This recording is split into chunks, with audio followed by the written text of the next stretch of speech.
Hi friends, welcome to my channel. ఈ వీడియోలో మనము డీప్ సీక్ ఆన్సర్ చేయలేనటువంటి కొన్ని క్వశ్చన్స్ గురించి, అలానే చాట్ జీపీటీకి డీప్ సీక్కి ఉండేటువంటి మేజర్ డిఫరెన్సెస్ ఏంటి అనేది డీటెయిల్గా డిస్కస్ చేసుకుందాము. సో ఇప్పుడు మీరు స్క్రీన్ మీద చూస్తున్నట్టు ఇక్కడ చాలా సింపుల్ బేసిక్ క్వశ్చన్స్కి డీప్ సీక్ ఆన్సర్ చేయలేదు. ఒకసారి చూడండి, మీరు స్క్రీన్ మీద మీకు కనపడుతుంది కదా, who is the president of China? Who is the president of China? So ఈ క్వశ్చన్కి డీప్ సీక్ ఇచ్చేటువంటి ఆన్సర్ ఏంటంటే, sorry, that's beyond my current scope, let's talk about something else. So alane, who is Xi Jinping? Actually Xi Jinping China president. So answer kuda deep seek ఇవ్వలేకపోతుంది. అయితే దీని behind కొన్ని reasons ఉన్నాయి. So అలానే what is the issue with Arunachal Pradesh అని అడిగాను నేను. What is the issue of Arunachal Pradesh అంటే దానికి కూడా sorry, that's beyond my current scope, let's talk about something else. So ఇలా కొన్ని సెన్సిటివ్ విషయాల గురించి, పొలిటికల్ విషయాల గురించి, అంటే పర్టికులర్గా చైనాకి రిలేటెడ్గా ఉండేటువంటి పొలిటికల్ అండ్ జియోగ్రఫికల్ ఇష్యూస్ గురించి డీప్ సీక్ ఆన్సర్ చేయలేకపోతుంది. దీని బిహైండ్ రీజన్ ఉంది. దీన్ని ట్రైనప్ చేసేటప్పుడే దీని లాగరిథంలోనే ఇలాంటి సెన్సిటివ్ విషయాల గురించి అది ఆన్సర్ చేయకుండా దాన్ని ప్రోగ్రామ్ చేశారనమాట. ఇలాంటి వాటికి మనకు వచ్చేటువంటి response sorry, that's beyond my scope అనే వస్తుంది. సో అలానే deep seek normal large language model కాదు, it's also more powerful large language model. But chat జీపీటీతో కంపేర్ చేసుకున్నప్పుడు ఇది కొద్దిగా డౌన్ గ్రేడే ఉంటుంది. బట్ చాట్ జీపీటీని ఎస్టాబ్లిష్ చేయడానికి, దాన్ని ట్రైనప్ చేయడానికి హ్యూజ్ అమౌంట్ ఆఫ్ డేటాని యూజ్ చేశారు. అంతేకాకుండా ChatGPT not only text generation, image generation and some కేసెస్లో వీడియో జనరేషన్ కూడా చాట్ జీపీటీ చేయగలదు. సో ఈ విషయంలో డీప్ సీక్ అంటే చాట్ జీపీటీ చాలా బియాండ్ ఉందని చెప్పుకోవచ్చు. అయితే బేసికల్గా మనం చూసినప్పుడు చాట్ జీపీటీకి డీప్ సీక్కి ఉండేటువంటి డిఫరెన్సెస్ ఏంటి అండ్ వీటన్నిటిలో ఏది బెస్ట్ అనేది మనం ఈ వీడియోలో బ్రీఫ్గా డిస్కస్ చేసుకుందాము. సో నేను ఏదైతే క్వశ్చన్స్ ఇప్పుడు డీప్ సీక్కి అడిగానో సేమ్ క్వశ్చన్స్ చాట్ జీపీటీకి అడుగుతున్నాను. So who is the president of China? Who is the president of China అని మనం చాట్ జీపీటీ అడిగినప్పుడు చాట్ జీపీటీ చూడండి చాలా ఎక్సలెంట్గా ఆన్సర్ ఇవ్వడంతో పాటు ఒక వీడియో, అంటే యూట్యూబ్ వీడియో లింక్ కూడా మనకు పంపించడం జరుగుతుంది. యాజ్ ఆఫ్ ద January 30, అంటే మనం ఈ వీడియో రికార్డ్ చేసే సమయానికి 2025, the president of people's republican of China is Xi Jinping and he has held this position since March 14, 2013 అని డీటెయిల్గా చైనా ప్రెసిడెంట్ గురించి ఇవ్వడం జరిగింది. అలానే మనము what is the issue with Arunachal Pradesh? So just నేను what is the issue with Arunachal Pradesh అని చెప్పేసి చాట్ జీపీటీని అడిగినప్పుడు చాట్ జీపీటీ దానికి సంబంధించినటువంటి ఆన్సర్ కూడా ఇస్తుంది మనకు. అంటే ఇలాంటి జియోగ్రాఫికల్ అండ్ పొలిటికల్ ఇష్యూస్ కూడా మనము చాట్ జీపీటీని అడగవచ్చు. అంటే ఓవరాల్గా ChatGPT is a bit ahead in comparison with DeepSeek. మరి ఇలాంటి సమయంలో మరి డీప్ సీక్ అంత హైప్ ఎందుకు క్రియేట్ అయింది?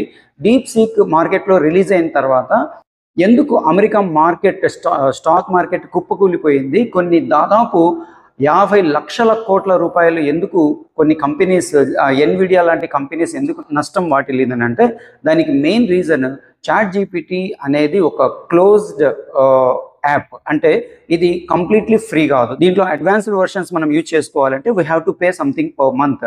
సో అదే మనము డీప్ సీక్ అనేది కంప్లీట్లీ ఓపెన్ సోర్స్డ్ యాప్ అనమాట. అంటే ఎవరైనా యూజ్ చేసుకోవచ్చు, దాంట్లో ఎటువంటి మోడిఫికేషన్స్ చేసుకోవచ్చు, కంప్లీట్లీ ఫ్రీ.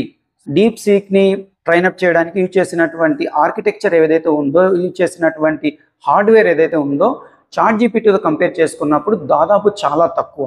అంతేకాకుండా ట్రైనింగ్కి అవసరమైనటువంటి టైం ఏదైతే ఉందో ఆ టైం కూడా చాలా తక్కువ అనమాట. ఇవన్నీ డిఫరెంట్ రీజన్స్. అండ్ ఇది చీప్ అండ్ బెస్ట్ మోడల్ అనుకోవచ్చు మనం సింపుల్ లాంగ్వేజ్లో మాట్లాడుకోవాలంటే. ఇక్కడ మీకు స్క్రీన్ మీద చూపిస్తున్నట్టు ఇక్కడ సమ్ బేసిక్ డిఫరెన్సెస్ నేను చెప్తాను. Development and cost. Whereas the ChatGPT developed by OpenAI, ChatGPT required a substantial financial and computational resources for its training. So చాలా huge amount of data and అంతేకాకుండా ఫినాన్షియల్ అసిస్టెన్స్ కూడా దీనికి తీసుకోవడం జరిగింది. అదే deep seek created by Chinese startup deep seek was the developed and significantly lower budget and fewer computational resources. This efficiency was achieved by using numbers with 4 decimal digits instead of 8, reducing the memory requirements. So and cost, open source and proprietary. So ఇక్కడ ఇది main difference అనమాట. ChatGPT operates a proprietary model and its underlining code, training data not publicly accessible. Whatever the code and data used by ChatGPT is not publicly available. It's a closed model, whereas DeepSeek is completely open source model and embraces open source approach and allowing anyone to access, modify and build upon its code. This openness is seen a step towards democratizing artificial intelligence. So artificial intelligence ని democratise చేయడానికి అంటే ఎవరైనా use చేసుకోవచ్చు, దాన్ని base చేసుకొని మనం కొత్తవి ఏవైనా క్రియేట్ చేయొచ్చు అనమాట. So that is the speciality, that is the greatness of DeepSeek అని చెప్పొచ్చు. చాలా తక్కువ బడ్జెట్లో తక్కువ సమయంలో ఒక చిన్న కంపెనీ తయారు చేసినటువంటి లార్జ్ లాంగ్వేజ్ మోడల్. DeepSeek మార్కెట్లో రిలీజ్ అవ్వకముందు ఓపెన్ AI క్రియేట్ చేసినటువంటి ChatGPT లాంటి ఒక లార్జ్ లాంగ్వేజ్ మోడల్ని క్రియేట్ చేయాలంటే some lakhs of rupees, crores of rupees కావాలి అండ్ వెరీ హ్యూజ్ ఇన్ఫ్రాస్ట్రక్చర్ ఉండాలి, పవర్ఫుల్ GPUs వాడాలి అని చెప్పేసి ఒక అనుకునే వాళ్ళు అనమాట. ఇప్పుడు అవన్నీ కూడా పక్కన పెట్టేసి చాలా తక్కువ బడ్జెట్తో ఎవరైనా సరే, ఒక చిన్న కంపెనీ అయినా సరే ఒక మంచి లార్జ్ లాంగ్వేజ్ మోడల్ని క్రియేట్ చేయగలదు అని DeepSeek ప్రూవ్ చేసింది. Performance and efficiency. ఇక్కడ మనం పర్ఫార్మెన్స్ విషయానికి వస్తే ChatGPT కొద్దిగా అహెడ్ ఉంటుంది, బట్ 90% ఆఫ్ ద కేసెస్లో అండ్ ఇది ChatGPTకి ఏ రకంగా కూడా తక్కువ కాదు. So DeepSeek also very efficient in case of performance. And ఇంకో విషయం చెప్పాలంటే మనం రెస్పాన్సెస్ చూసినట్టయితే DeepSeek యొక్క రెస్పాన్సెస్ చాలా ఫాస్ట్గా ఉంటాయి. అంతేకాకుండా ChatGPT రిలీజ్ చేసినటువంటి O1 అనే మోడల్ అంటే రీజనింగ్ మోడల్ DeepSeek క్రియేట్ చేసినటువంటి R1 మోడల్ ఉంటుందన్నమాట. అండ్ పర్టికులర్గా మనము కోడింగ్ విషయానికి వచ్చినప్పుడు ChatGPT కంటే DeepSeek చాలా అహెడ్ ఉంటుంది. ఫ్యూచర్లో ఈ కోడింగ్ సంబంధించినటువంటి మ్యాథమెటికల్ క్యాలిక్యులేషన్స్కి సంబంధించినటువంటి ఇన్ఫర్మేషన్ ChatGPT కంటే DeepSeek ఇంకా ఎఫెక్టివ్గా ఇస్తుందని మనం చెప్పొచ్చు. So content moderation and censorship. ఇక్కడ నేను ఆల్రెడీ మీకు చెప్పాను, ChatGPT అయితే ఓపెన్నెస్ ఉంటుంది ఈ విషయంలో. సో జస్ట్ మనం ఈ వీడియో బిగినింగ్లో చూసాము, కొన్ని political and geographical and some spiritual related అంటే క్వశ్చన్స్ అడిగినప్పుడు DeepSeek చాలా లిమిటెడ్గా మాత్రమే ఆన్సర్ ఇవ్వడం జరుగుతుంది. కొన్ని క్వశ్చన్స్కి అయితే అసలు ఆన్సర్ కూడా ఇవ్వదు. అదే మనం ChatGPT విషయానికి వచ్చినట్టయితే మ్యాక్సిమం క్వశ్చన్స్కి ఆన్సర్ ఇవ్వడం జరుగుతుంది. అయినప్పటికీ కొన్ని విషయాల్లో మాత్రము ChatGPT కూడా చాలా సెలెక్టివ్గా ఆన్సర్ ఇవ్వడం జరుగుతుంది. So next, market impact. ChatGPT has a leading AI model. Present AI models అన్నిటిలో కూడా టాప్ మోస్ట్ ఇన్వెస్ట్మెంట్ ఉన్నటువంటి మోడల్ ఏదైనా ఉందంటే అది ChatGPTనే.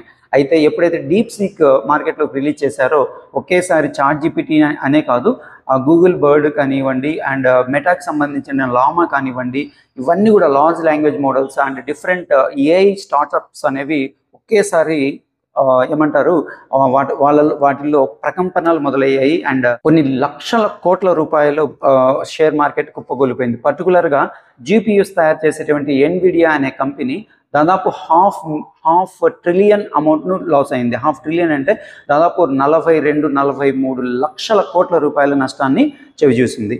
వీటన్నిటిని బేస్ చేసుకుని చూస్తే both are competitive and so the greatness of DeepSeek is completely free and everyone can use unlimitedly, whereas ChatGPT is the limit.